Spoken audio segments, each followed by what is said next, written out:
أعوذ بالله من الشيطان الرجيم بسم الله والحمد لله نحمده ونستعينه ونستغفره ونتوب إليه ونعوذ بالله من شرور أنفسنا ومن سيئات أعمالنا من يهدي الله فلا مضل له ومن يضلل فلا هادي له وأشهد أن لا إله إلا الله وحده لا شريك له وأشهد أن محمدا عبده ورسوله صلی اللہ علیہ وآلہ وصحبہ ومن تبعهم بإحسان وسلم تسلیما۔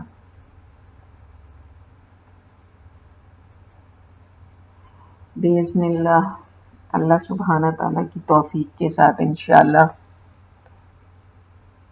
جس طرح ہر انسان اپنے آنے والے رمضان کو بہتر بنانے کے لیے کوششوں میں مصروف ہو گیا، شعبان کے مہینے کے ابتدا سے ہی ہم اللہ تعالیٰ سے یہ دعا کرتے ہیں کہ ہم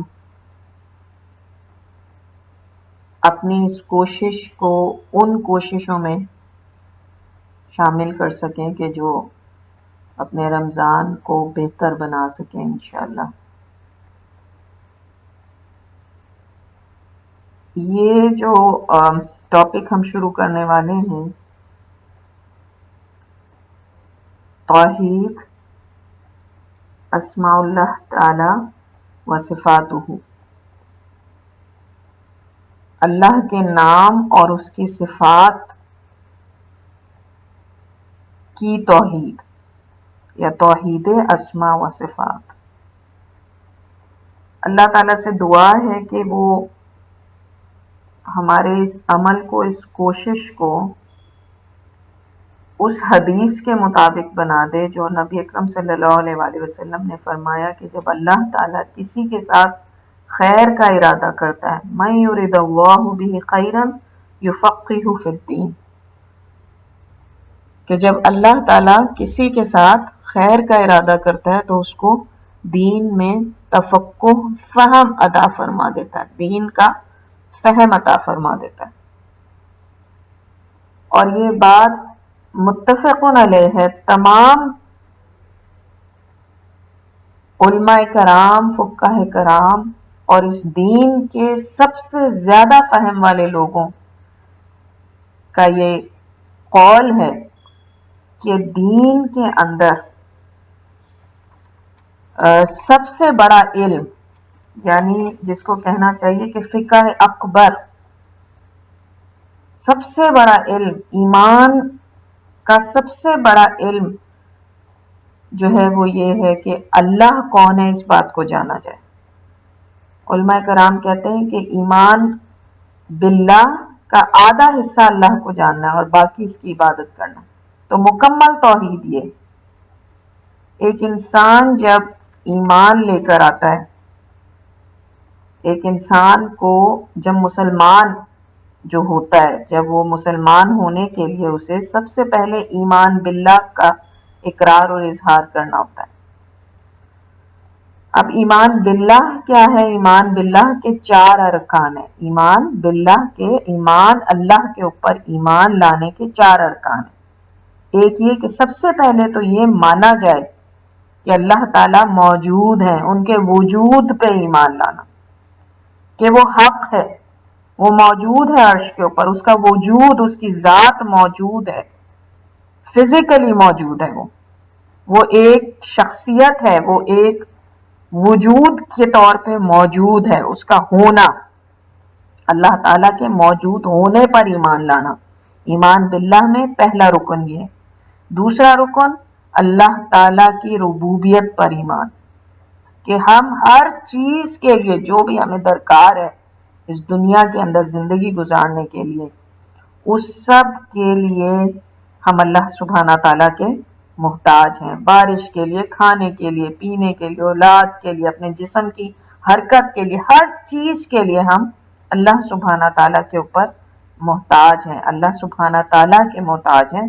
اللہ کی ربوبیت پر ایمان لانا، اور پھر اللہ تعالیٰ کی الوہیت پر ایمان لانا۔ عبادتوں کا لائق صرف اللہ ہے، اس کا کوئی شریک نہیں۔ کسی قسم کی عبادت کے لیے ہم صرف اللہ سبحانہ تعالیٰ کو اپنا الہ مانیں، تو تو ایمان باللہ کے یہ 3 ارکان اور چوتھا رکن اللہ تعالیٰ کے اسما و صفات پر ایمان،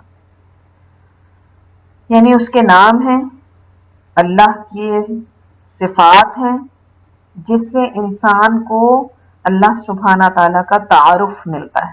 کسی بھی شخصیت کو جاننے کے لیے سب سے پہلے اس کا نام جانا جاتا ہے۔ جب ہم کسی سے ملتے ہیں تو ہم کسی بھی محفل میں جب کسی کا تعارف کراتے ہیں تو کس طرح کراتے ہیں؟ اس کا نام بتا کے۔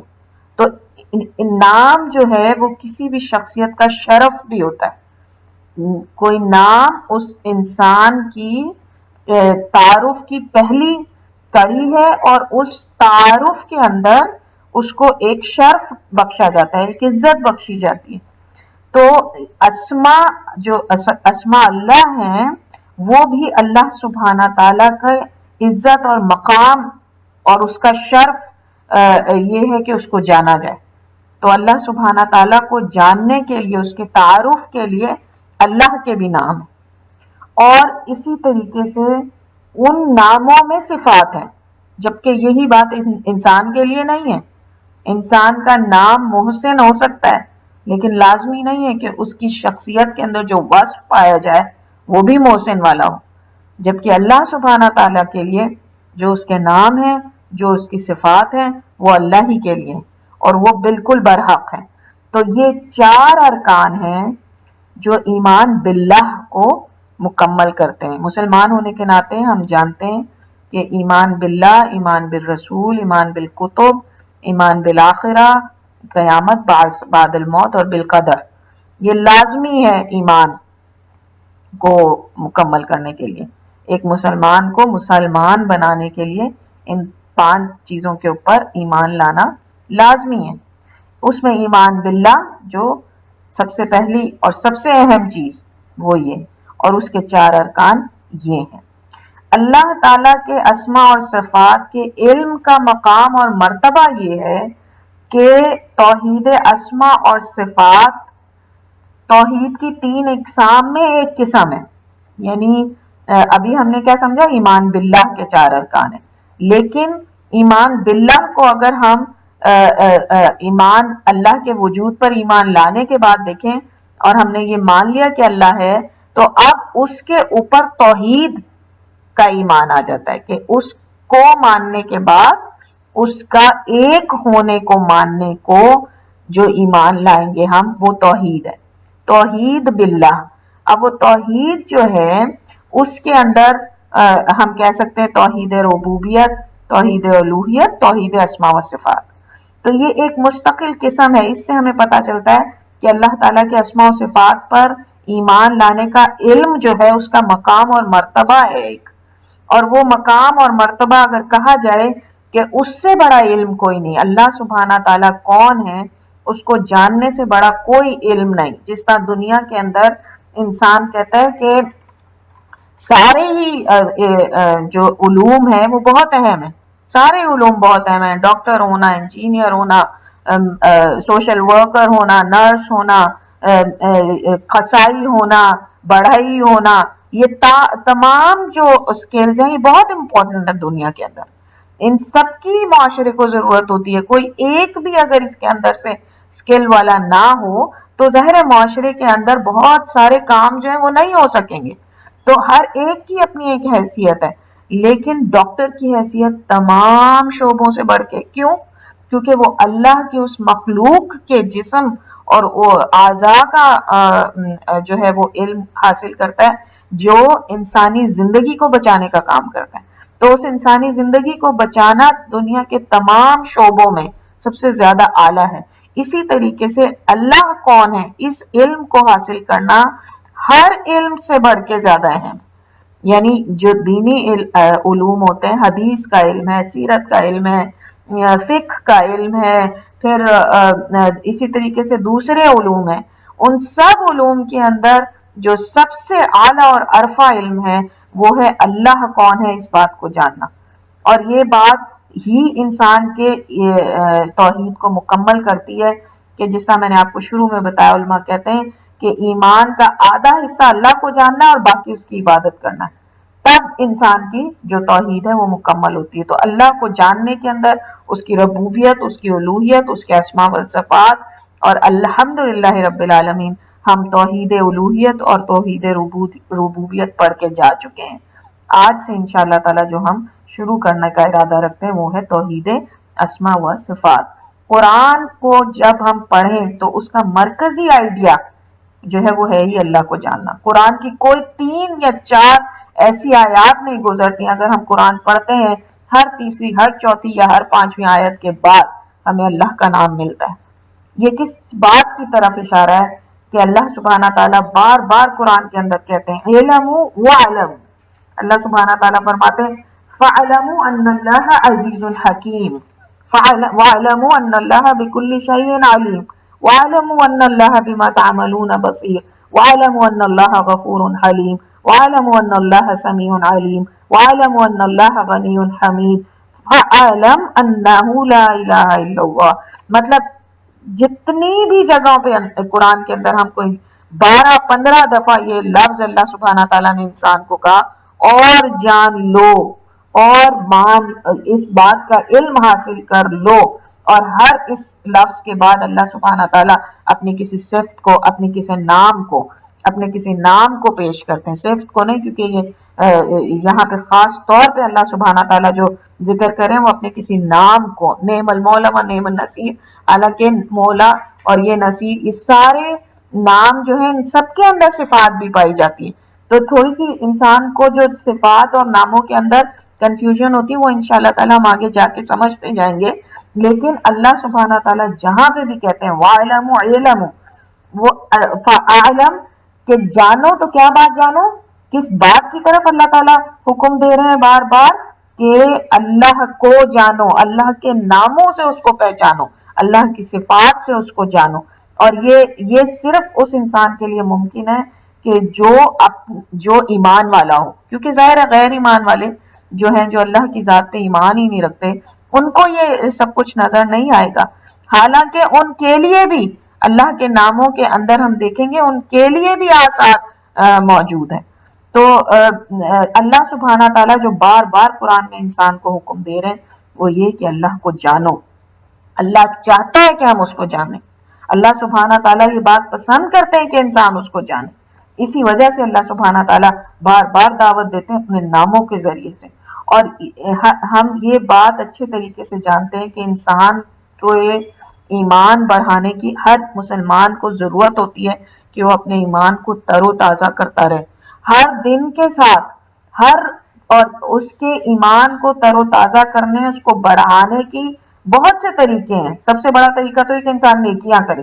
نیکیاں جو انسان کرتا ہے ہر روز، جتنی بھی نیکیاں وہ کرے گا اس کے ایمان میں اضافہ ہوگا۔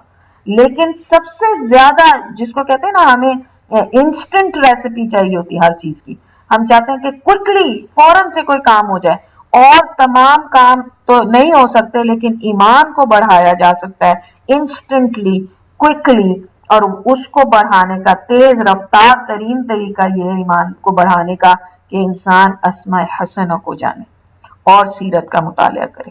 تو ایک انسان اپنے ایمان کو جو تیزی سے بڑھا سکتا ہے اور ہر روز اس میں بدرجہ اتم اضافہ کر سکتا ہے وہ ہے کہ اللہ کے ناموں کو، اللہ کو جانے، اللہ سبحانہ تعالیٰ کون ہے، اس کے ناموں اور اس کی صفات کے علاوہ اور کوئی ایسا طریقہ نہیں کہ جس کے طریقے سے ہم اللہ سبحانہ تعالیٰ کو جان سکیں۔ حدیث کے مطابق اللہ سبحانہ تعالیٰ سے زیادہ کوئی اس بات کو پسند نہیں کرتا کہ اس کی تعریف کی جائے، اس لیے خود اس نے اپنی تعریف کر دی، کیونکہ ہمارے پاس تو ایسے الفاظ نہیں ہو سکتے کہ جو ہم اللہ کی تعریف کا حق ادا کر سکیں۔ ہم جب ہم دنیا میں کسی کی تعریف کرتے ہیں تو وہ مکمل طور پہ سچ نہیں ہوتی، کچھ جھوٹ ہوتی کچھ سچ ہوتی۔ میں کسی کو کہوں آپ بہت ہی رحم دل ہیں، لیکن ہم جانتے ہیں کہ کوئی بھی انسان کیا ہمیشہ رحم دل ہوتا ہے؟ کبھی ایسی حالت ہوتی ہے کہ وہ رحم دل ہوتا ہے، اور کبھی ایسی حالت ہوتی ہے ہم کہتے ہیں یہ وہی انسان ہے کہ یہ عام حالات میں اتنا رحم دل، آج اس کو کیا ہو گیا؟ تو انسان کی جب تعریف کی جاتی ہے تو اس کے اندر جھوٹ اور سچ ملایا ہوتا ہے، مکمل طور پہ نہیں ہوتا، اور اسی لیے ہمیں منع کیا گیا کہ کسی انسان کو تعریف کر کے اس کو کسی ایسے درجے پہ پہنچا دیا جائے کہ ہم بھی یہ سمجھیں کہ وہ بہت عظیم ہے اور وہ بھی یہ سمجھے کہ وہ بہت نہیں. ایسی تعریف کی جائے کہ جو وقتی ہو, جو اس کو پتا چلے کہ ہاں یہ وقتی طور پہ میں نے ایک اچھا کام کر دیا, کہ ماشاءاللہ آپ نے یہ صدقہ کیا اس کام کی راہ میں, آپ نے اپنی زکوٰۃ جو آپ پہ فرض تھی وہ ادا کی, اللہ نے آپ کو اس کی توفیق دی, ماشاءاللہ آپ نے اچھا کام کیا. لیکن اگر ہم اسے کہیں کہ آپ تو بہت ہی غنی ہیں, اور ہم کرتے ہیں ایسے اس قدر قلابے میں لاتے ہیں لوگوں کی تعریف کے اندر, جو کہ نہیں کرنے چاہیے, کہ ہم کہیں گے بہت ہی غنی انسان ہے. غنی تو صرف اللہ ہے, کوئی انسان بھی غنی نہیں ہو سکتا. کوئی انسان کتنا ہی دینے والا کیوں نہ ہو, کیا وہ کبھی غنی ہو سکتا ہے؟ نہیں, غنی صرف اللہ سبحانہ تعالیٰ. تو لیکن انسان کی جب تعریف کی جاتی ہے تو وہ کنڈیشنل تعریف ہوتی ہے. اللہ کی جب تعریف کی جاتی ہے تو وہ تعریف ہے کہ جس کے جو اس کے لیے ہے, لازم ہے, وہ ہے ہی اس لیے, وہ تعریف ہے ہی اس لیے کہ اللہ ویسا, وہ اللہ کو ہی سوٹ کرتی ہے کیونکہ اللہ ہے ہی ویسا. اور اللہ سبحانہ تعالیٰ جس تعریف کا لائق ہے وہ الفاظ ہم نہیں ادا کر سکتے. حضرت عائشہ نے ایک دفعہ حضرت عائشہ سے یہ حدیث ملتی ہے کہ ایک دفعہ آپ نے بالکل اندھیرے میں آپ نے ٹٹولا کہ کہاں ہے نبی اکرم صلی اللہ علیہ وسلم, بستر پہ نہیں تھے, پوری دنیا پورا مدینہ سو رہا ہے اور نبی اکرم صلی اللہ علیہ وسلم جاگ رہے ہیں, اور کس حالت میں؟ سجدے کی حالت میں.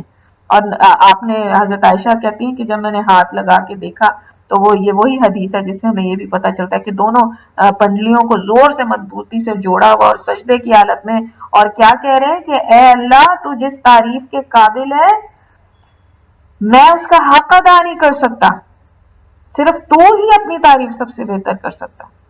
یہ کون شخص کہہ رہا ہے؟ وہ رسول, وہ نبی کے جس نے اللہ کے طرف لوگوں کو بلایا اور اللہ کی ذات کا تعارف کرایا انسانوں کو, اور جس نے توحید کا صحیح پیغام لوگوں تک پہنچا کے لوگوں کو بتایا کہ اللہ کون ہے.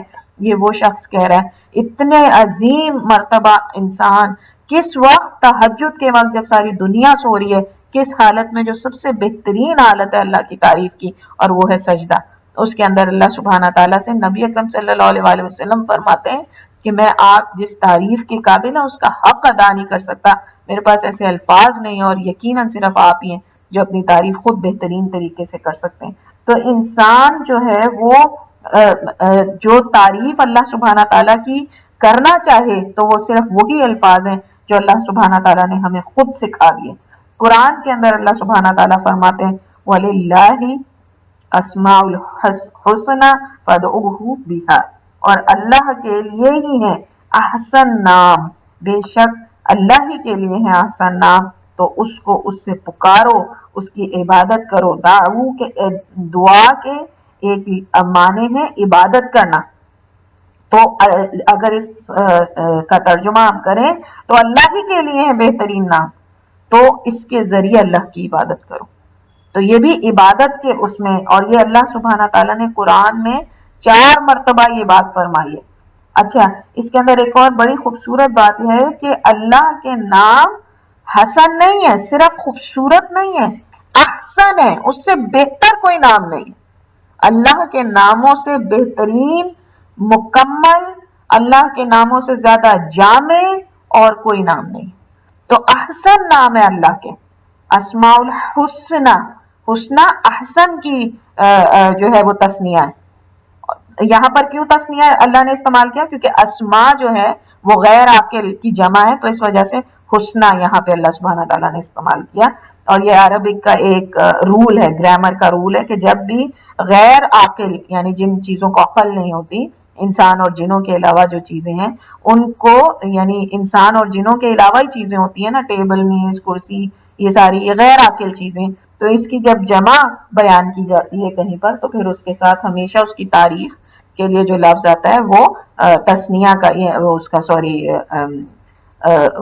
مؤنث آتا ہے. تو حسنہ جو ہے وہ احسن, مذکر کیا ہے؟ احسن, اس کی جو مؤنث ہے وہ ہے حسنہ, تو اس لیے یہاں پہ حسنہ ہے. تو اللہ تعالیٰ نے کہا احسن نام ہے, اللہ کے نام احسن نام ہے, اور ان سے اللہ کو سے دعا مانگو اور انہی کے ذریعے اللہ سبحانہ تعالیٰ کی عبادت کرو. تو یہ جو علم ہے اس کا, اللہ سبحانہ تعالیٰ کو جاننے کا جو علم ہے بلکہ یہاں پر ایک مجھے وہ اللہ سبحانہ تعالیٰ کے اللہ کو جاننے کے شوق سے متعلق ایک حدیث یاد آ رہی ہے. صحیح بخاری میں بیان ہوئی ہے کہ ایک صحابی تھے، وہ ہمیشہ سورہ فاتحہ کے بعد اخلاص اور پھر کوئی دوسری سورت پڑھایا کرتے تھے. تو لوگوں نے کہا کہ وہ ایسا نہ کریں. انہوں نے جواب دیا کہ یا تو آپ کوئی اور امام ڈھونڈ لیں یا میں یہ عمل نہیں روک سکتا. تو یہ لوگ گئے اور انہوں نے جا کے نبی اکرم صلی اللہ علیہ وسلم سے شکایت کی. تو آپ صلی اللہ علیہ وسلم نے ان لوگوں سے کہا کہ جاؤ اور ان صحابی سے یہ وجہ پوچھو کہ وہ ایسا کیوں کرتے ہیں. ظاہر ہے اللہ تعالیٰ نے آپ کو تو بتا دیا ہوگا کہ کیا وجہ ہے، لیکن یہ کہ آپ چاہتے تھے کہ لوگ جائیں اور جا کے خود معلوم کریں تاکہ انہیں پتا چلے کہ یہ اتنا عظیم کام ہے اور وہ یہ ایسا کیوں کریں. تو یہ لوگ گئے اور جا کے ان سے وجہ دریافت کی. تو انہوں نے جواب دیا کہ سورہ اخلاص بتاتی ہے کہ رحمان کون ہے، سورہ اخلاص بتاتی ہے کہ اللہ کون ہے، اور مجھے اس بات سے محبت ہے کہ میں اپنے رب کو جانوں. تو جب لوگوں نے آ کے یہ بتایا تو آپ صلی اللہ علیہ وسلم نے ان سے کہا کہ ان کو جاؤ اور جا کے انہیں بتا دو کہ آپ کے سورہ اخلاص سے محبت کی وجہ سے وہ جنت میں داخل کر دیے جائیں گے. اپنے رب کو جاننا، اللہ سبحانہ تعالیٰ کو جاننا اس قدر عظیم بات ہے کہ اس کی وجہ سے اس صحابی کو یہ بشارت دے دی گئی ان کی زندگی میں کہ وہ جنت میں داخل کر دیے جائیں گے. کیونکہ جب ہم کسی کی خوبیوں کو جانتے ہیں تو اس کی محبت ہمارے دل میں بڑھتی ہے، اور اللہ سبحانہ تعالیٰ سے زیادہ اس بات کا حقدار کون ہے کہ اس سے محبت کی جائے. تو یہ جاننا اور اسماء اور صفات کا علم حاصل کرنا، اس کی وجہ سے، جو کہ ہماری اس کلاس کا انشاءاللہ تعالی موضوع بھی رہے گا، تو اس کا دین اور مقام اور مرتبہ بہت اونچا ہے اور اس کی اہمیت نہایت عظیم ہے. انسان کے لیے ممکن ہی نہیں ہے کہ وہ اپنی عبادت کو کامل کر سکے جب تک کہ وہ اللہ کے اسماء و صفات کا علم حاصل نہ کر سکے، جب تک کہ وہ اس علم کو اس طریقے سے نہ حاصل کر لے جیسا کہ وہ ہونا چاہیے. پھر انسان جو ہے پوری بصیرت کے ساتھ، پوری جس کو کہنا چاہیے اس کے تمام جو لوازمات ہیں عبادت کے، اس کے ساتھ اللہ کی عبادت کر سکتا ہے. تو اس وجہ سے جو ہمیں یہ وَلِلَّهِ الْأَسْمَاءُ الْحُسْنَى فَادْعُوهُ بِهَا، اس کے اندر جو ہمیں دعوت دی جا رہی وہ یہ کہ کسی بھی قسم کی جو دعا کرنی ہے، کوئی بھی قسم کی جو عبادت کرنی ہے، وہ دعائے مسئلہ بھی ہو سکتی ہے اور دعائے عبادت بھی ہو سکتی ہے. اور ہم جانتے ہیں ویسے کہ یہ کیا ہے دعائے مسئلہ اور عبادت، لیکن میں ایک دفعہ دوبارہ یاد دہانی کے لیے بتا دوں. دعائے مسئلہ کی صورت یہ کہ جب انسان اللہ کے سامنے اپنی کسی حاجت کو رکھتا ہے، جب اسے کچھ چاہیے ہوتا ہے تو وہ اللہ سبحانہ تعالیٰ سے جو دعا اسپیسیفکلی کرتا ہے اس کو کہتے ہیں دعائے مسئلہ. جس طرح کسی نے کہا کہ اے اللہ مجھے میرے گناہوں کو معاف کر دے، تو وہ اللہ کا نام غفور استعمال کرے اس کے اندر، یا غفور اغفر لی، ہے نا. تو اس نے اپنے مسئلے کو، اپنی حاجت کو رکھا اور اللہ کے نام کے ذریعے ایک طرح سے جو ہم کہتے ہیں نا واسطہ دیا، اللہ کو اس کے نام کا واسطہ دے کر. اور یہ نہیں کہ اللہ کو اس واسطے کی ضرورت تھی، بلکہ اس لیے کہ ہم نے اس چیز کا احساس کیا کہ ہمارا رب ایسا ہے، ہمارا رب معاف کرنے والا ہے، اور ہم نے اس کا اعتراف کیا کہ تو غفور ہے، اس لیے اغفر لی، اس لیے اللہ تو مجھے معاف کر دے. اور دعا عبادت جو عام طور پہ ہم اللہ سبحانہ تعالیٰ کی جو ہے عبادت کرتے ہیں، تو جب ہم دعائیں مانگتے ہیں مختلف قسم کی، تو جیسا ہم جو ہے وہ سوچیں کہ اللہ سبحانہ تعالیٰ تواب ہے، توبہ قبول کرنے والا ہے، تو اس لیے ہم صرف اسی سے توبہ کریں، ہم صرف اسی سے توبہ کریں. تو ہم جانتے ہیں توبہ کرنا، کسی سے خوف کھانا یا کسی کا اوپر توکل کرنا، یہ سب بھی عبادت کے زمرے میں آتا ہے. کسی کا شکر ادا کرنا، یہ سب عبادت کے زمرے میں آتا ہے. تو جب ہم شکر ادا کریں تو کس کا ادا کریں؟ صرف اللہ کا.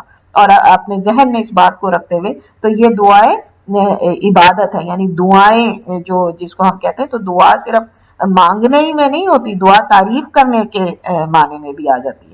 تو اس عقیدے کی اہمیت کا اندازہ میں اگر اپنے الفاظ میں آپ کو کہوں تو دل جو ہے وہ محسوس کر سکتا ہے، لیکن زبان نہیں بیان کر سکتی. یہ وہ الفاظ ہی نہیں جو مکمل طور پہ دل کے احساسات کی عکاسی کر سکے. یوں ہے کہ اگر دل کو زبان مل جائے تو وہ خود بیان کرے کہ الوہیت اور ربوبیت کو سمجھنے کے لیے بھی اور ایمان کو مضبوط کرنے والا بھی جو علم ہے وہ ہے اسماء و صفات باری تعالیٰ کا علم. تو انشاءاللہ تعالی ہم آج سے اس سلسلے کو شروع کرنے کی کوشش کرتے ہیں. اور چونکہ یہ ایک ایسا علم ہے کہ جس کے اندر بہت ساری غلطیاں بھی لوگوں نے کی، لوگوں نے اس کو سمجھنے میں بہت ساری غلطیاں کی، اور اس کی وجہ یہ بنی، بہت ساری وجوہات بنی، اور اس کی وجہ سے، ان کی لوگوں کی ان غلطیوں کی وجہ سے امت کے اندر بہت سارے مسالک بنے، ڈسٹریبیوشن ہوئی، لوگوں کے اندر تفرقہ پیدا ہوا۔ تو ان غلطیوں کو ہم نہ دہرائیں، اس کے لیے لازم ہے کہ ہم اللہ کے ناموں کو، اس کی صفات کو جاننے سے پہلے کچھ قواعد کو جان لیں۔ تو اللہ سبحانہ تعالیٰ کے ناموں سے متعلق کچھ قواعد ہیں جس کو بہت ضروری ہے واضح کرنا، بہت واضح کرنا۔ قواعد سے مطلب ہے پرنسپلز، رولز۔ بہت سارے جو ہے علماء کرام نے اس کے متعلق رولز بنائے ہیں جن کو ہمیں جاننا چاہیے۔ سب سے پہلے جو رول ہم سمجھیں گے وہ 7 رولز ہیں، 7 قواعد ہیں، 7 پرنسپلز ہیں جو اللہ سبحانہ تعالیٰ کے نام کہاں سے آئے، یا اللہ کا نام کیوں اللہ کا نام ہے، اس کے بارے میں جو قواعد ہیں، ان 7 قواعد کو ہم سمجھیں گے۔ اس کے بعد پھر ہم دوسرے اور قواعد ہیں اللہ ہی کے ناموں کے سلسلے میں، ان کو سمجھنا شروع کریں گے۔ تو اللہ سبحانہ تعالیٰ کے ناموں یعنی اسما کے بارے میں جو قواعد ہیں وہ 7 ہیں۔ نمبر 1، اللہ کے تمام نام حسنہ، اچھے اور پیارے ہیں۔ نمبر 2، اللہ کے اسما اعلام اور اوصاف ہیں۔ نمبر 3، اللہ کے ناموں میں جو صفات ہیں وہ یا تو مسلینیس ہے یا ایک ہی صفت ہے۔ اللہ کے نام اس کی ذات اور صفات پر لازمت دلالت کرتے ہیں۔ اللہ کے نام تمام توقیفی ہیں، ان میں عقل کی گنجائش نہیں۔ اللہ کے نام کسی مخصوص تعداد میں نہیں، اللہ کے ناموں میں الحاد نہیں ہوگا۔ یہ 7 رولز ہیں جن کو اب ہم 1 by 1 انشاءاللہ تعالی مثالوں سے سمجھنے کی کوشش کریں گے۔ اللہ تعالیٰ سے اس دعا کے ساتھ کہ اللہ تعالیٰ ہمیں اس علم کا حق ادا کرنے کی توفیق عطا فرما، اور اس کے ذریعے سے ہمارے ایمان کو ویسا مضبوط کر دے کہ جو ایمان اللہ سبحانہ تعالیٰ کو ایک انسان سے، ایک مسلمان سے مطلوب ہے۔ سب سے پہلا جو قاعدہ ہے اللہ تعالیٰ کے ناموں کے سلسلے میں، جو سب سے پہلا قاعدہ ہے وہ یہ کہ اللہ تعالیٰ کے تمام نام حسنہ یعنی اچھے اور پیارے نام ہیں، کیونکہ اللہ تعالیٰ نے خود فرمایا وَلِلَّهِ الْأَسْمَاءُ الْحُسْنَى فَادْعُوهُ بِهَا، اللہ تعالیٰ کے اسماء حسنہ پیارے نام ہیں۔ حسنہ سے مراد ایسے ہیں کہ جو حسن اور خوبی کی انتہا کو پہنچے ہوئے۔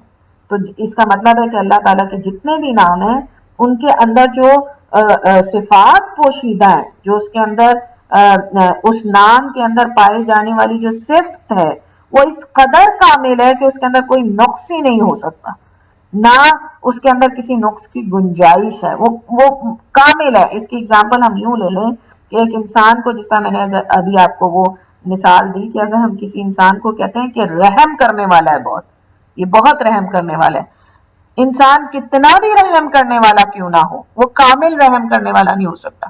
جس کو کہتے ہیں نا پرفیکشن نہیں ہو سکتی، اس کے اندر کاملیت نہیں ہو سکتی، وہ انتہا کے درجے کو نہیں پہنچا ہوا ہو سکتا۔ اللہ سبحانہ تعالیٰ اس انتہا کے درجے کو، اگر یعنی میں مثال کے طور پہ کہوں، اللہ کے رسول صلی اللہ علیہ وسلم جو ہیں ان سے بڑھ کے کوئی رحم کرنے والا ہو سکتا تھا، لیکن ان کی زندگی میں بھی ہم دیکھتے ہیں کہ سورہ عبسہ کے اندر ہمیں پتا چلتا ہے کہ ایک دفعہ انہوں نے ایک صحابی کے ساتھ ناگواری کا اظہار کر دیا۔ تو اللہ سبحانہ تعالیٰ کا سب سے جو کامل بندہ ہے، جو انسانیت کے کمال کو پہنچا ہوا انسان ہے، نبی اکرم صلی اللہ علیہ وآلہ وسلم، ان کے رحم میں بھی ہم دیکھتے ہیں کہ ان کے چہرے پہ بھی ایک دفعہ ناگواری کے اثرات آ جاتے ہیں۔ تو اللہ سبحانہ تعالیٰ کا جو کمال ہے وہ کسی انسان کو نہیں۔ اللہ سبحانہ تعالیٰ کی جو صفت ہے رحیم کی، وہ صفت ہے کہ جو کمال کو پہنچی ہوئی ہے۔ پرفیکشن از اونلی فار اللہ سبحانہ تعالیٰ، ہر قسم کی پرفیکشن از اونلی فار اللہ سبحانہ تعالیٰ۔ تو اللہ کا اسی طرح جو اللہ کے یہ ناموں کو ہم کہ حسنہ ہے، اس کو ہم اس بات سے بھی سمجھ سکتے ہیں کہ اللہ سبحانہ تعالیٰ سورہ فاتحہ میں فرماتے ہیں اہدنا الصراط المستقیم صراط الذین انعمت علیہم غیر المغضوب علیہم، ٹھیک ہے؟ تو مغضوب یہ اللہ سبحانہ تعالیٰ کی صفت ہے کہ وہ غضب فرماتا ہے، لیکن اس کا نام مغضوب نہیں ہے، کیونکہ مغضوب جو ہے وہ ایک ایسا نام ہے کہ جس کے اندر نقص پایا جاتا ہے. اللہ سبحانہ تعالیٰ بذات خود مغضوب نہیں ہے، ہاں وہ غضب ضرور فرماتا ہے، لیکن بیسیکلی وہ کیسا ہے، اس کو ہر وقت غصہ نہیں آیا رہتا. جیسا ہم کسی انسان کے بارے میں کہتے ہیں کہ یہ بڑا ہی غصے والا ہے، تو یہ اس کی صفت ہے، اس انسان کی صفت ہے کہ وہ بڑا غصے والا ہے. کیا اللہ بڑا غصے والا ہے؟ نہیں، اللہ تو صرف رحیم اور رحمان ہے. اللہ سبحانہ تعالیٰ صرف رحیم اور رحمان ہے. وہ صرف کب غضب کرتا ہے؟ جب ایک انسان اپنے آپ کو اس کے قابل بنا لیتا ہے. تو یہ کنڈیشنل غضب ہے اس کا، اللہ کی ذات کا یہ حصہ نہیں ہے، اللہ کی صفت نہیں ہے یہ. تو اس لیے ہم اللہ کا نام مغضوب نہیں ہے، اس وجہ سے اللہ کا نام مغضوب نہیں ہے یہ، لیکن اس کی صفات میں سے ایک صفت ہے. تو اللہ تعالیٰ کے تمام نام حسنی ہی ہوں گے ہمیشہ، اچھے اور پیارے نام ہوں گے ہمیشہ. اسی طریقے سے ہم الحی کی مثال لیتے ہیں کہ اللہ سبحانہ تعالیٰ کے ناموں میں سے یہ وہ نام ہے جس کے اندر حیات کاملہ ہے، یعنی ایسی حیات جس کے اندر علم بھی ہے، قدرت بھی ہے، سمع بھی ہے، بس ہر چیز ہے. جبکہ ایک انسان کی جو حیات ہے اس کے اندر کیا مکمل قسم کا کمال پایا جاتا ہے. ایک انسان اگر یعنی میں کہوں میں زندہ ہوں، لیکن میں زندہ ہونے کے ساتھ ساتھ کیا میری سمع کی جو کہنا چاہیے صلاحیت ہے وہ مکمل ہے؟ میں کیا جانوروں کو سن سکتی ہوں؟ کیا میں جانوروں کی آوازوں کو سمجھ سکتی ہوں کہ وہ کیا کہہ رہے ہیں؟ نہیں. یہ کس میں؟ اللہ سبحانہ، اس کی ہر مخلوق کی ہر قسم کی جو حی ہونے کی وجہ سے جو صفات ہوتی ہیں ایک انسان کے اندر، کہ جب ایک انسان زندہ ہوتا ہے تو اس کے اندر سننے کی صلاحیت ہوتی ہے، اس کے اندر سمجھنے کی صلاحیت ہوتی ہے، لیکن وہ صلاحیتیں جزوی صلاحیتیں، جو کمال ایک زندہ کو ہے وہ صرف اللہ سبحانہ تعالیٰ کو. تو امید ہے کہ آپ کو پہلا قاعدہ اچھی طرح انشاءاللہ تعالیٰ سے سمجھ آ گیا ہوگا کہ اللہ سبحانہ تعالیٰ کے تمام نام صرف خوبصورت نام ہے، صرف حسنہ نام ہے. اللہ کے ناموں کے اندر کوئی بھی ایسی بات نہیں پائی جائے گی کہ جس کے اندر کسی قسم کا کوئی نقص پایا جاتا ہو، یا جس کے اندر ایسی بات پائی جاتی ہو جو اللہ کو زیب نہیں دیتی، جو اللہ سبحانہ تعالیٰ کے لائق نہیں ہے، جس کے لائق نہیں ہے اللہ سبحانہ تعالیٰ. تو یعنی کہا جائے کہ حسن و خوبی کا ایک معیار تو یہ ہے کہ اس کا ہر نام اپنی جگہ پہ انتہائی خوبصورت اور پیارا ہے. اس کا ایک اور معیار بھی ہے، وہ یہ کہ اس کے ہر دو ناموں کو اگر ساتھ ملائیں تو مزید حسن و کمال اس کے اندر پیدا ہو جاتا ہے. یعنی جس طرح اللہ سبحانہ تعالیٰ کے دو نام ہیں عزیز اور حکیم، اب یہ دو خوبصورت ناموں کو جب ہم نے ملا دیا تو مزید کمال اس کے اندر پیدا ہو گیا، مزید حسن پیدا ہو گیا اس نام کے اندر ان دو صفات کو ملانے، ان دو ناموں کو ملانے کی وجہ سے. اور اللہ سبحانہ تعالیٰ نے العزیز الحکیم، قرآن کے اندر اللہ تعالیٰ نے اپنے ان دو ناموں کو بہت ساری جگہ پہ بیان کیا.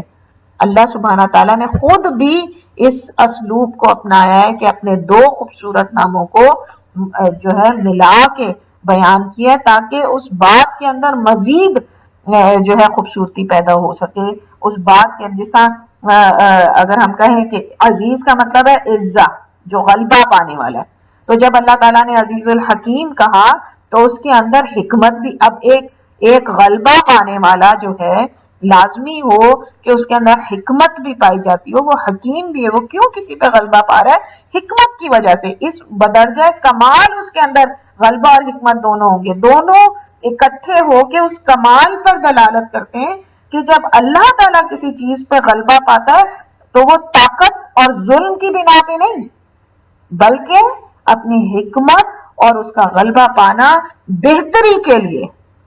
تو یہ جو دو وہ صفات تھی، جو دو اللہ سبحانہ تعالیٰ کے نام تھے، ان دونوں نے مل کے مزید کمال کے اوپر دلالت کی.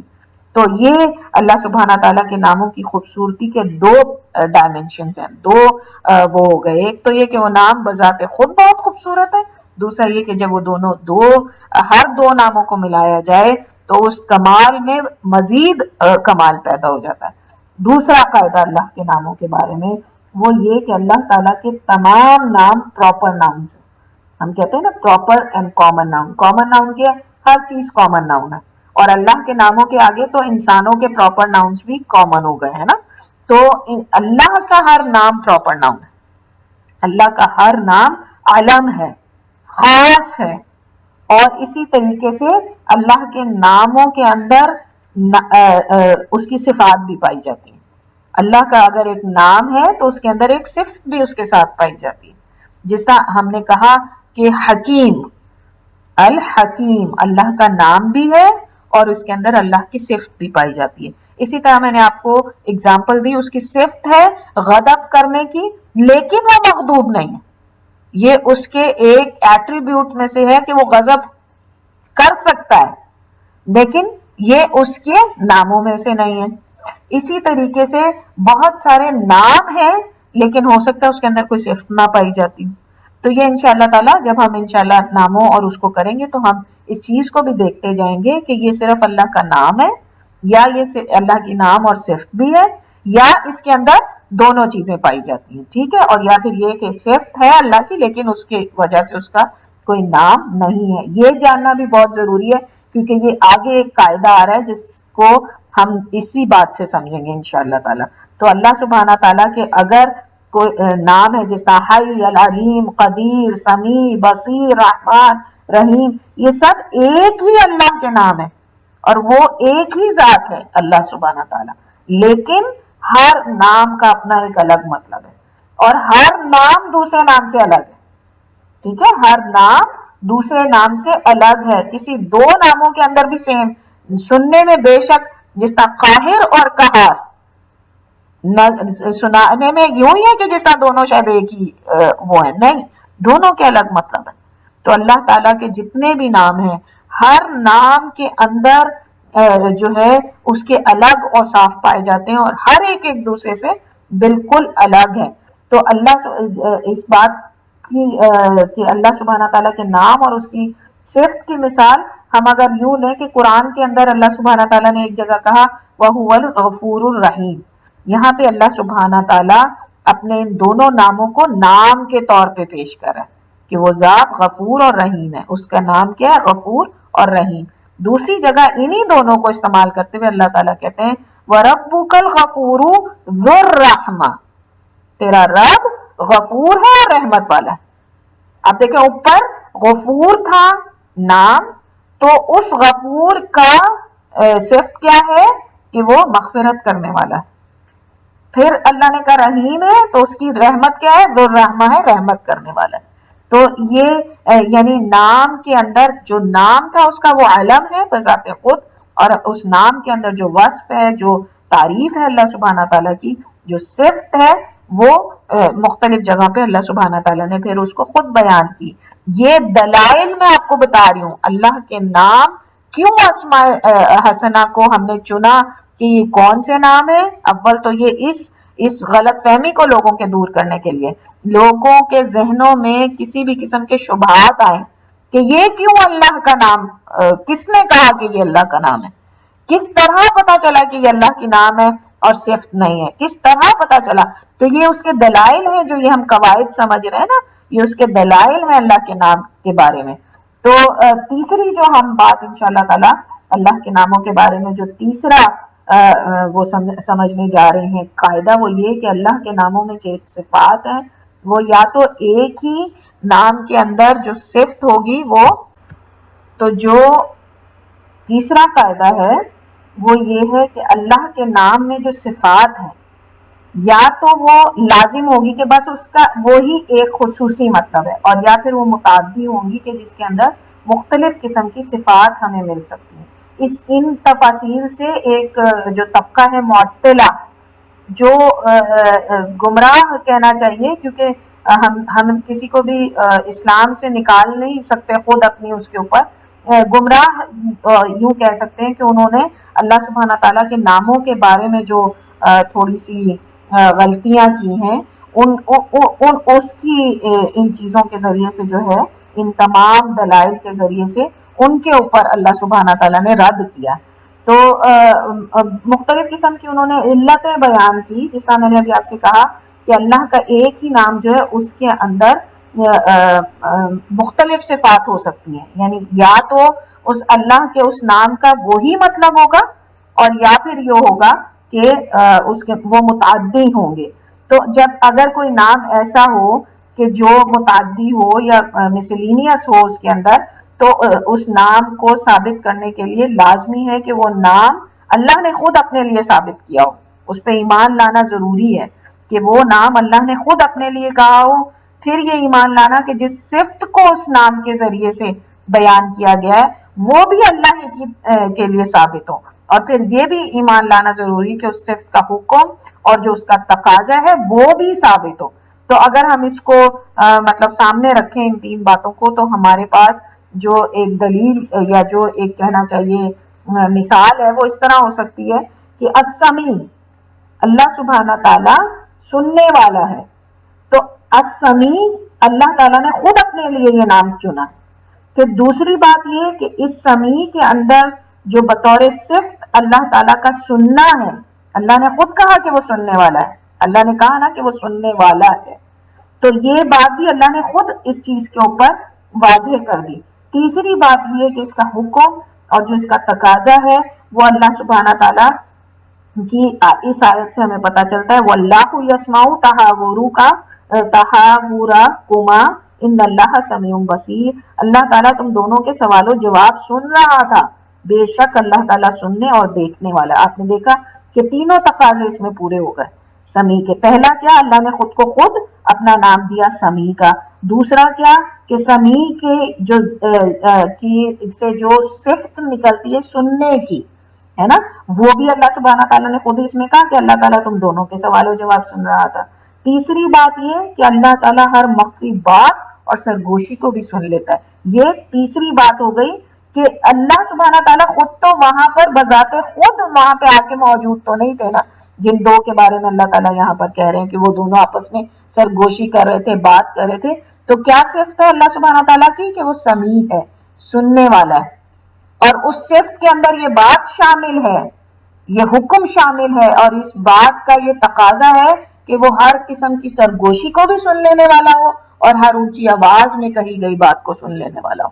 تو یہ اللہ سبحانہ تعالیٰ کی آیت سے خود اللہ نے تینوں چیزوں کے بارے میں بتا دیا. اسی طریقے سے ایسا نام کہ جو صرف لازم ہو کہ وہ اسی کے لیے، اسی ایک اس کے لیے ہے، اسی ایک نام اس کے لیے بھی لازمی ہے کہ اللہ تعالیٰ نے خود جو اس نام کو بتایا ہو اور جو صفت ہو وہ صرف اللہ ہی کے لیے ہو، اور وہ ہے جس طرح اللہ کا نام ہے الحی. تو ضروری ہے کہ الحی کے نام کے اندر جو حیات ہے وہ بس بطور صرف اللہ سبحانہ تعالیٰ کے لیے.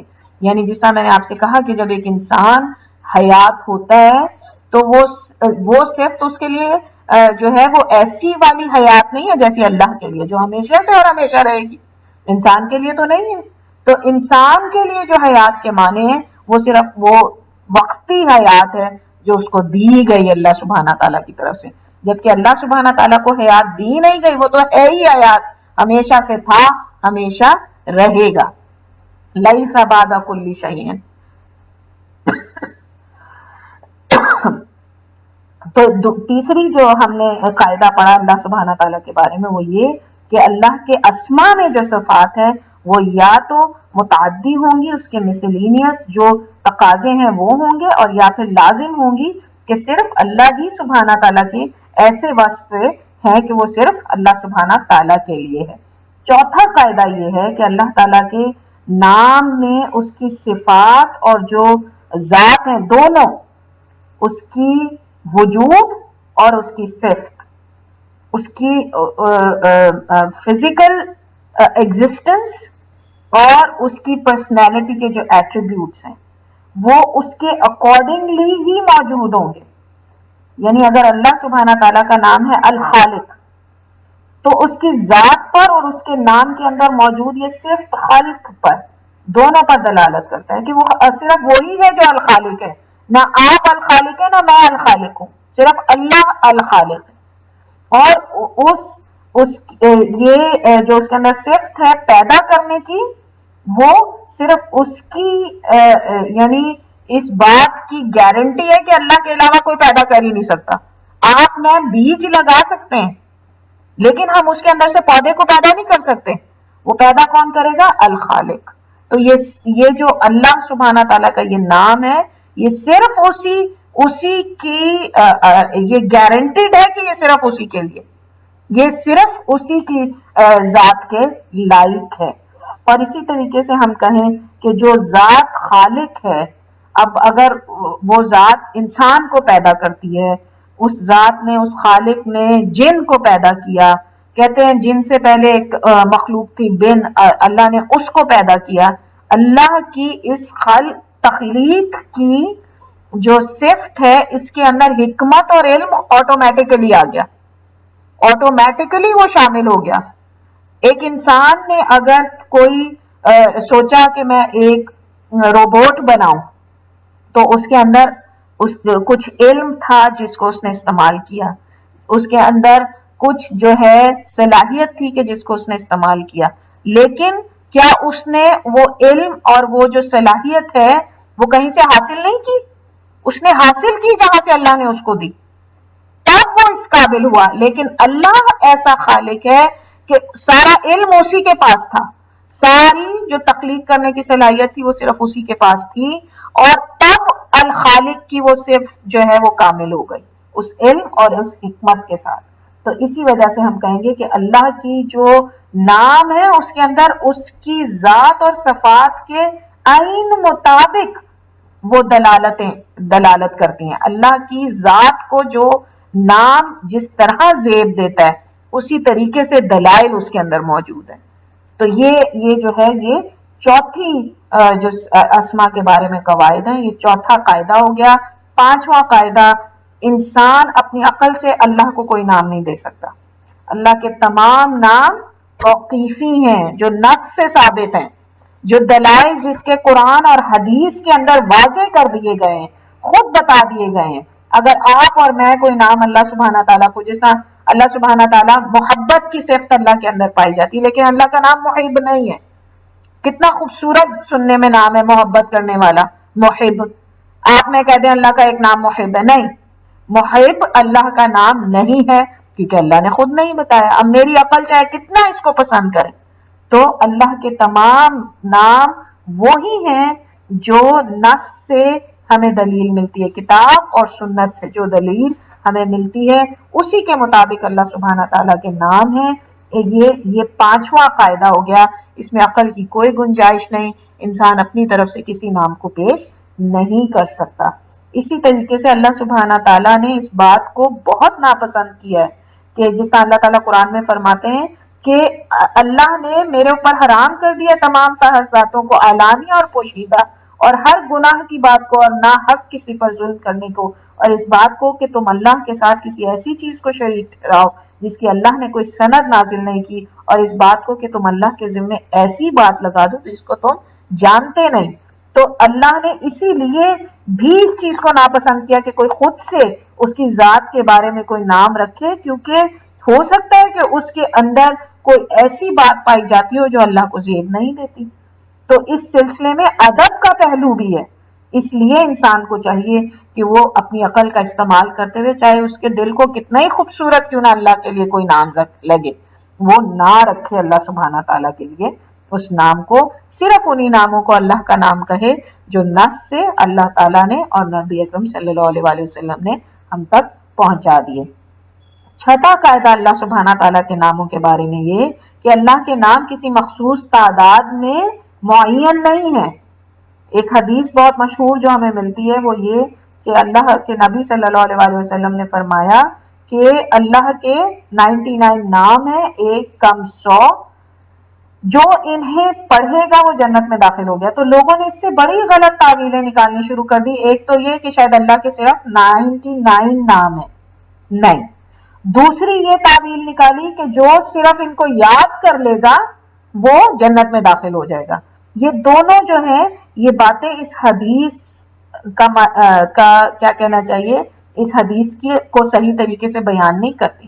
اللہ تعالیٰ جس طرح ایک علماء قرآن کی ایک بہت بڑی تعداد نے نبی اکرم صلی اللہ علیہ وسلم کے نام جو ہیں وہ اللہ تعالیٰ کے نام 99 نہیں ہے صرف، اس کی دلیل وہ دعا لی کہ نبی اکرم صلی اللہ علیہ وسلم نے ایک دفعہ فرمایا حضرت عبداللہ بن مسعود سے کہ جب کسی شخص کو کوئی دکھ یا غم لاحق ہو تو وہ یہ دعا کہے، اللہم انی عبدک وابن عبدک عبدک وابن امتک، اور پھر یہ پوری لمبی دعا ہے، ایکچولی اتنی چھوٹی لکھی میں سے اتنا پڑھ نہیں پا رہی، لیکن جو حصہ میں خاص طور پہ آپ کے سامنے رکھنا چاہ رہی ہوں وہ ہے اسألک بکل اسم ہوا لک سمیت به نفسک او علمتہ احدا من خلقک او انزلتہ فی کتابک او استأثرتہ به فی علم الغیب عندک۔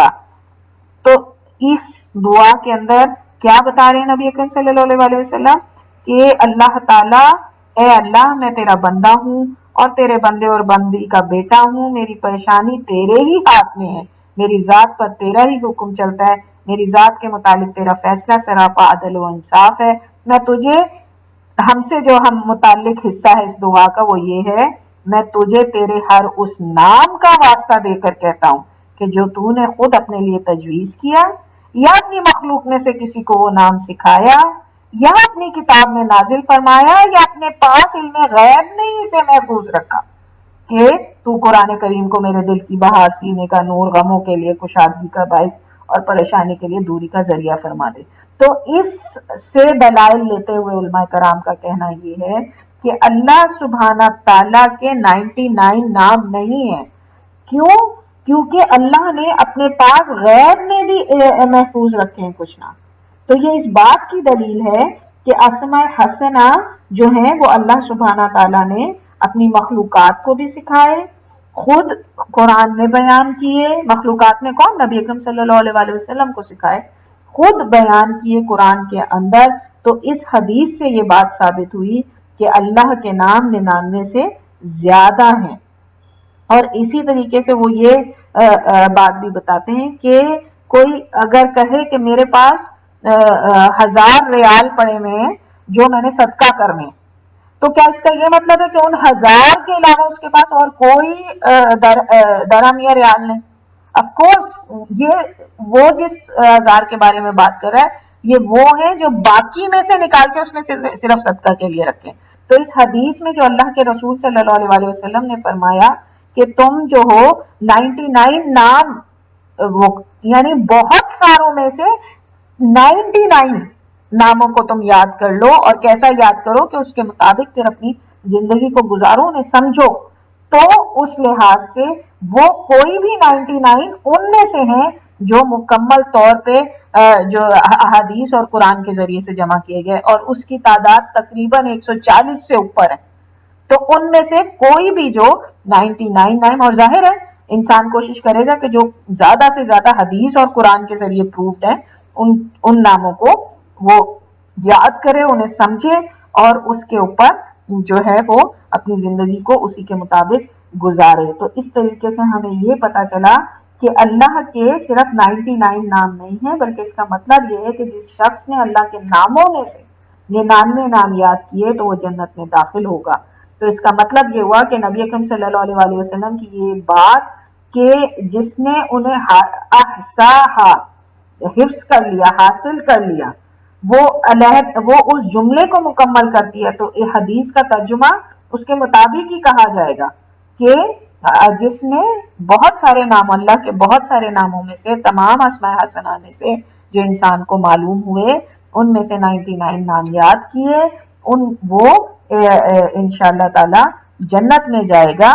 کیونکہ جس طرح ہم شروع میں یہ بات سمجھ کے گئے کہ یہ نام اللہ سبحانہ تعالیٰ کو جاننے کا ذریعہ ہے، اللہ کون ہے یہ جاننے کا ذریعہ ہے، اور پھر اس کے بعد ہی انسان اپنی عبادت کو اللہ سبحانہ تعالیٰ کے لیے بہترین بنا سکتا ہے۔ آخری اور 7واں قاعدہ یہ ہے کہ اللہ کے ناموں میں الہاد نہیں ہوگا، اور یہ ایک بہت اہم قاعدہ ہے جس کو الحمدللہ ہم جو ہے سمجھ کے جا چکے ہیں عقیدہ کے چیپٹر میں، لیکن اس کے باوجود ہم انشاءاللہ تعالی اس کو دہرا لیتے ہیں تاکہ کوئی بھی اگر بات ہمارے ذہن میں ابھی نہیں ہے، تو چونکہ آگے ہم نے ان ناموں کو سمجھنا ہے، تو یہ اس بہت ہی اہم قاعدے کو ہم اپنے ذہن میں رکھتے ہوئے آگے چلیں گے۔ الہاد سے مراد ہے اللہ کے ناموں پر ایمان لانے کے متعلق جو ضروری چیزیں ہیں اس میں کسی بھی بات سے یا تو آگے بڑھ جانا یا اس میں کمی کر دینا، ٹھیک ہے، کسی بھی بات سے آگے بڑھ جانا یا اس میں کمی کر دینا۔ ایک الہاد کی شکل یہ ہے کہ اللہ کے کسی نام کا مکمل طور پہ انکار کر دیا جائے، یا وہ نام جس میں صفات اور احکام کی دلیل مل رہی ہے اس سے انکار کر دیا جائے۔ جہمیہ جو ہے اس فرقے نے اس الحاد کا ارتکاب کیا، اور ان کا جو ریزنز تھے وہ ریزنز یہ تھے کہ اگر ہم یہ کہیں گے کہ اللہ سمیع ہے تو اس کا مطلب اللہ کے کان ہے، تو ہمیں ایک شخصیت بنانی پڑے گی، اور اس شخصیت کو بنا کے ہمیں اسی لحاظ سے سوچنا پڑے گا، اور جب ہم اس کو سوچیں گے تو یہ شرک ہو جائے گا۔ یہ انہوں نے اپنی طرف سے ایک وہ تعویل پیدا کی۔ پھر اللہ نے کیوں اپنے لیے سمیع کا نام استعمال کیا؟ تو اس وجہ سے یہ کہہ دینا کہ ایک نام کو ہم اس لیے نہیں مانیں گے کیونکہ اس نام کی وجہ سے ایک جو ہے وہ شبیہ ہمارے ذہن میں آتی ہے کہ ایک انسان کے جیسی کوئی شکل ہے، جبکہ اللہ سبحانہ تعالیٰ کا کیا ہے؟ لیس کمثلہ شیء، اس جیسا کوئی نہیں۔ تو جب ہم یہ کہیں گے کہ اللہ سننے والا ہے تو اس کا مطلب یہ نہیں کہ اللہ کے کان ہیں انسان کی طرح، وہ اللہ تعالیٰ ہی جانتے ہیں کہ اس کے سننے کی کیا کیفیت ہے، اللہ تعالیٰ ہی جانتے ہیں کہ اس کے سننے کی کیا کیفیت ہے، وہ کس طرح سنتا ہے۔ ہم جب یہ کہیں گے کہ وہ سنتا ہے تو ہم اپنے ذہن میں لائیں گے کہ جب میں اس سے مانگتی ہوں تو وہ میری سنتا ہے، جب میں سرگوشی کرتی ہوں تو وہ میری سنتا ہے، جب میں کسی سے زبان سے کچھ کہتی ہوں لیکن میرے دل میں کوئی بات ہوتی ہے تو وہ سنتا ہے کہ اصل میں میرا مقصد کیا ہے کہنے کا۔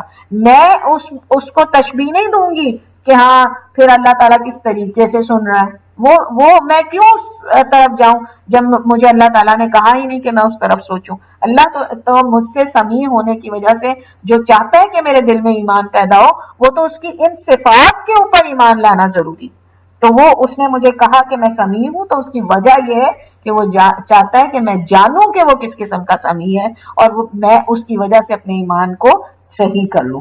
دوسرا الحاد جو ہے اس کی شکل یہ ہے کہ اللہ کے ناموں کی صفات جو ہے وہ انسان کی صفات کے مشابہ کر دینا اس کو، کہ انسان کہے کہ جس طرح ایک ماں جو ہے وہ اپنے بچے سے بہت پیار کرتی ہے، اللہ بھی اسی طرح پیار کرتا ہے۔ نہیں، اللہ سبحانہ تعالیٰ کی جو حدیث قدسی ہمیں ملتی ہے کہ اللہ سبحانہ تعالیٰ 70 ماؤں سے زیادہ، یعنی اگر ایک ماں کی محبت ہر انسان کو پتہ ہے کہ بے انتہا ہے، تو اللہ کی محبت تو ایسی 70 ماؤں سے بھی کہیں زیادہ، تو آ گئی نا آٹومیٹیکلی اس کے اندر ایک یعنی نامعلوم کیفیت آ گئی اس کے اندر۔ تو ہم یہ نہیں کہیں گے کہ اللہ نے کہا کہ میرا پیار ماں کے جیسا، نہیں۔ اکثر لوگ یہ بات کہتے ہیں کہ ماں کی محبت تو اللہ کی محبت جیسی ہے۔ استغفر اللہ، اللہ کہاں خالق اور کہاں جو ہے اس کی مخلوق۔ ماں کی محبت میں ہاں اللہ کی دی ہوئی محبت کا وہ عنصر نظر آتا ہے کہ جس سے ہمیں پتہ چلتا ہے کہ اللہ اپنے بندوں سے کس قدر محبت کرتا ہوگا جب اللہ کی بنائی ہوئی ایک ایسا رشتہ جو ہے اپنی اولاد سے ایسی محبت کرتی ہے، بے لوث محبت کرتی ہے، تو اللہ سبحانہ تعالیٰ کی خود کی محبت اپنی مخلوق کے بارے میں کس قسم کی، کس درجے کو پہنچی ہوئی ہوگی، یہ احساس انسان کو پیدا کرنا ہے۔ تو انسان جو ہے کسی بھی صفت کو انسان کی صفت سے ملا دے اللہ کی، تو یہ دوسری قسم کا الحاد ہے، اور یہ انتہائی باطل ترین الحاد کے اندر سے ہے۔ تیسری الحاد کی شکل یہ ہے کہ اپنی طرف سے اللہ تعالیٰ کا کوئی نام رکھ دے جو اللہ نے اپنی ذات کے لیے نہیں رکھا۔ جیسے عیسائیوں نے اللہ تعالیٰ کو فادر کا نام دے دیا، father, son and holy spirit, یعنی خود سے اپنی طرف سے اللہ کو الاب بنا دیا۔ اللہ نے اپنے لیے نام نہیں رکھا، اللہ تعالیٰ کسی کا والد نہیں ہے۔ اللہ سبحانہ سورہ اخلاص، اور اس سے ہمیں اندازہ ہو رہا کہ اس صحابی کا کیا مقام ہوگا، اللہ کو کس بہترین طریقے سے انہوں نے جان لیا، جو بار بار سورہ اخلاص پڑھا کرتے تھے، کہ اللہ سبحانہ تعالیٰ نے کہہ دیا کہ وہ نہ کسی کا باپ ہے اور نہ اس کا کوئی بیٹا ہے، نہ اس کی کوئی اولاد ہے۔ تو جب اللہ نے اپنے لیے یہ نام نہیں رکھا، اسی لیے عیسائیوں کو ہم مسلمان نہیں کہتے، حالانکہ وہ اللہ پہ یقین رکھتے ہیں، تمام انبیاء پہ یقین رکھتے ہیں سوائے نبی اکرم صلی اللہ علیہ وسلم۔ اور جو ہے ایسے لوگوں کو اس وجہ سے کیونکہ انہوں نے اللہ کو وہ نام دے دیا جو اللہ نے اپنے لیے نام نہیں رکھا تھا۔ اسی طرح کچھ لوگوں نے العلۃ الفاعلہ، ہر وقت جو ہے وہ کرنے والا، کوئی نہ کوئی فعل انجام دینے والا، تو یہ اللہ نے اپنے لیے یہ نام نہیں رکھا، بے شک یہ نام کتنا ہی خوبصورت کیوں نہ لگ رہا ہو۔ تو اللہ کے تمام نام جو ہیں توقیفی ہیں، کوئی انسان اگر اپنی طرف سے کوئی نام اللہ کے لیے تجویز کرے گا تو وہ الہاد کا شکار ہوگا، اور الہاد اللہ کے ناموں میں نہیں کیا جائے گا۔ آخری الہاد کی شکل، چوتھی الہاد کی صورت یہ ہے کہ اللہ کے ناموں سے اپنے معبودوں کے نام رکھ لینا۔ جیسا مشرکین مکہ تھے، انہوں نے اللہ کا نام العزیز جو ہے اس سے اپنے بت کا نام رکھا العزہ، اور عزہ جیسا کے نام سے پتہ چل رہا ہے کہ یہ کسی مؤنث کا نام ہے۔ کیا اللہ کے لیے کوئی مؤنث ہے؟ اللہ کے کسی نام کا جو ہے وہ مثنیٰ نہیں، اللہ کے کسی نام کی مؤنث نہیں ہے، اور ان کی گمراہی کا عالم اس بات سے دیکھا جا سکتا ہے کہ اللہ کے ناموں سے اخذ کر کے جو بت بنائے وہ سب کے سب مؤنث، اور سب کے سب جو ہیں ان کو اللہ سبحانہ تعالیٰ کا شریک بنا دیا۔ تو اللہ کا نام العزیز، اس سے العزہ رکھا، اللہ کا نام اللہ لہو، اس سے اپنے معبود کا نام اللات رکھ دیا۔ تو یہ اور ان کا ذکر قرآن شریف کے اندر اللہ تعالیٰ جو ہے خود بھی کر رہے ہیں، اور اللہ تعالیٰ نے ہمیں خود بھی یہ بات بتائی کہ تم کس قسم کا ظلم کرتے ہو، اللہ کے ساتھ اس قدر تمہاری مطلب گمراہی ہے اللہ کے ساتھ کہ جو اپنے یعنی بتوں کے نام رکھتے ہو، اللہ ہی کے نام سے اخذ کر کے ان کے نام رکھتے ہو اور اللہ کے ساتھ شریک کرتے ہو۔ تو اس طریقے سے یہ وہ چار طریقے ہیں جس سے انسان جو ہے وہ اللہ سبحانہ تعالیٰ کے ناموں کے اندر الہاد کر سکتا ہے، اور یہ چھوٹی چھوٹی سی باریکیاں ہیں جن کا انسان کو بہت زیادہ خیال رکھنا چاہیے کہ کہیں وہ اللہ سبحانہ تعالیٰ کے ناموں کے اندر الہاد نہ کر دے۔ تو یہ اللہ تعالیٰ کے جو نام ہیں ان کے بارے میں کسی بھی قسم کے شکوک و شبہات کو دور کرنے کے لیے یہ پہلے 7 قواعد اللہ کے ناموں کے بارے میں ہم نے جو ہے یہ سمجھے ہیں۔ انشاءاللہ تعالی نیکسٹ جو کلاس ہوگی اس کے اندر ہم اللہ کی صفات پر ایمان لانے کے قواعد، ابھی جو ہم نے سمجھے وہ کیا ہے، اللہ کے ناموں پہ ایمان لانے کے جو قواعد ہیں وہ ہم نے سمجھے۔ اب ہم سمجھیں گے اللہ جو نیکسٹ کلاس کے اندر اللہ کی صفات کے اوپر ایمان لانے کے کیا قواعد ہیں۔ تو انشاءاللہ تعالی اللہ تعالیٰ سے اس دعا کے ساتھ کہ اللہ سبحانہ تعالیٰ ہمارے منہ سے جو بھی بات میرے منہ سے نکلی اللہ سبحانہ تعالیٰ وہ حق ہو، اور جو بھی کوئی غلط بات اگر کوئی نکل گئی تو اللہ تعالیٰ اس کی اصلاح فرما دے، اور جتنی بات ہم نے سمجھی اس کے ذریعے سے ہمارے ایمان کو، اسماء و صفات کے اوپر ایمان کو مضبوط کر دیں، آمین یا رب العالمین۔ کسی کو کوئی بات یہاں پر ایڈ کرنی ہو، کوئی سوال پوچھنا ہو تو پوچھ لیں، ورنہ انشاءاللہ تعالی یہاں پر ہماری کلاس کا اختتام ہوتا ہے۔ سبحانک اللہم و بحمدک، اشہد ان لا الہ الا انت، استغفرک و اتوب الیک۔ ربنا تقبل منا انک انت السمیع العلیم وتب علینا انک انت التواب الرحیم، وصلی اللہ تعالی علی خیر خلقہ محمد وآلہ واصحابہ اجمعین برحمتک یا ارحم الراحمین۔ والسلام علیکم ورحمۃ اللہ وبرکاتہ۔ جزاکم اللہ خیرا و کثیرا۔